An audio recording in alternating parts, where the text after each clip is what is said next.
metal. The next important property of metal is the difference in chemical properties of metal and non-metal. So what are chemical properties which differentiate a metal from another metal? These are the properties by which a metal and a non-metal are differentiated when we do some chemical reaction. In this, physical properties are not tested. So the first property is how do metals react with oxygen. So before we continue with the topic, there is an activity mentioned here. How does a metal react with an oxygen?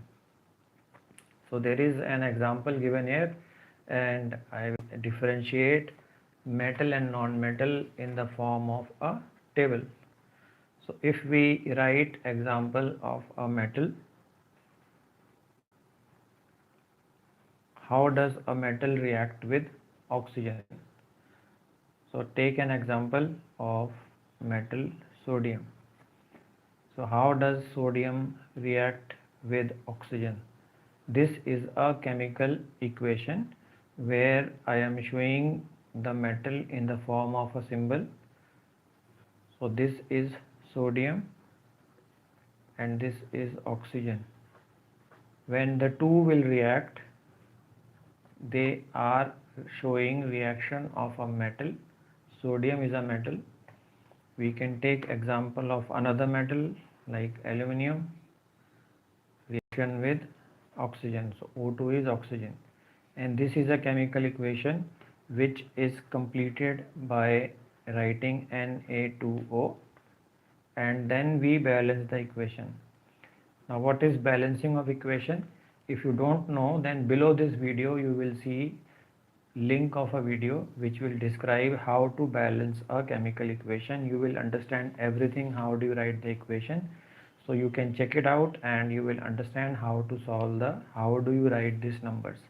So for the time being, you have to remember that when metal reacts with an oxygen, it forms sodium oxide. So this is an example of sodium reacts with oxygen to form sodium oxide.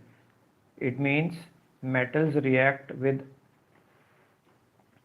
oxygen to form their oxides.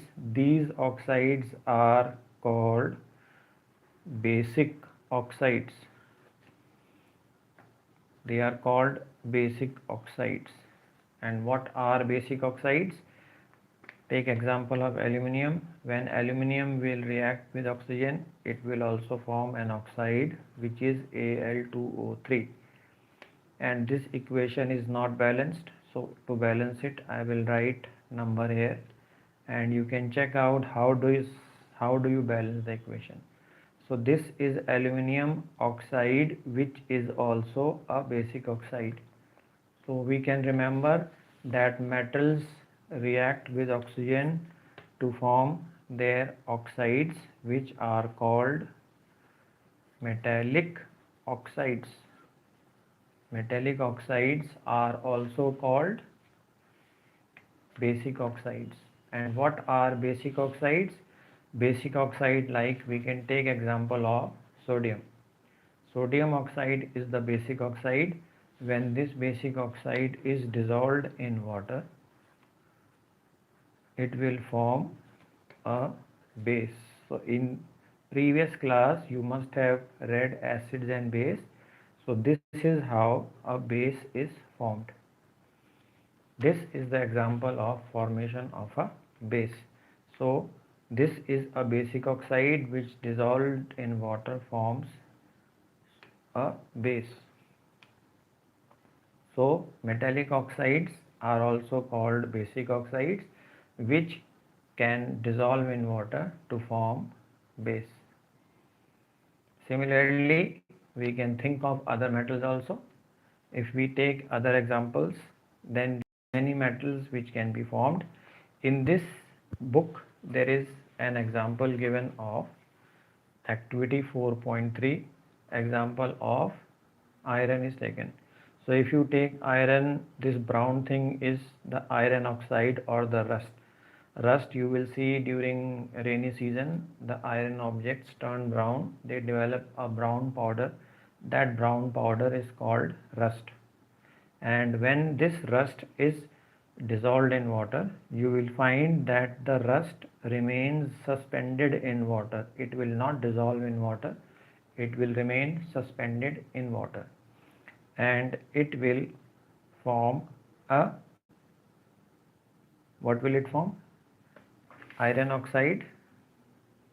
If you take example of iron oxide Fe2O3, it will be the iron oxide, which is again a basic oxide. When basic oxide is dissolved in water, it will also form base. The formula of the base will be different. What will you observe if you dissolve it in water? So there is an equation given here. The rust is dissolved in water, and then it is dissolved in water, and then you are testing it with a red litmus paper. So what is the effect on the red litmus paper? The red paper will turn blue in color, which shows that the substance which is formed is base. The base is a substance which turns blue litmus, it turns red litmus into blue. It turns red color into blue. So this shows that metals form a base which is tested by using a red paper. The red color paper turns into blue. So there are many examples. One is when a copper vessel, now this is a common example you can see at home, that if you have a copper vessels are brown in color. You will see them at home, you use them for drinking water and all. If you will see that the brown color vessel acquires a dull green coating, it develops a green powder or a green layer outside it. This material is the mixture of copper hydroxide and copper carbonate. So this equation which is given here is copper plus water plus carbon dioxide plus oxygen. So there are 1, 2, 3, 4 substances have been written here. That is copper, which is the vessel, in the presence of water, in the presence of carbon dioxide and oxygen in the air. These are the substances which are present in the air, and it forms copper hydroxide. So this forms copper hydroxide and copper carbonate. It forms CuOH and copper carbonate. Two things are formed. These two things which are formed in the copper vessel, they turn the copper vessel into green. The green material is the mixture of copper hydroxide and copper carbonate. So the brown color utensil turns greenish from outside. This utensil, you will see, it is used for, people use it for drinking water. It is also used for storing water. It is also used for prayers by people.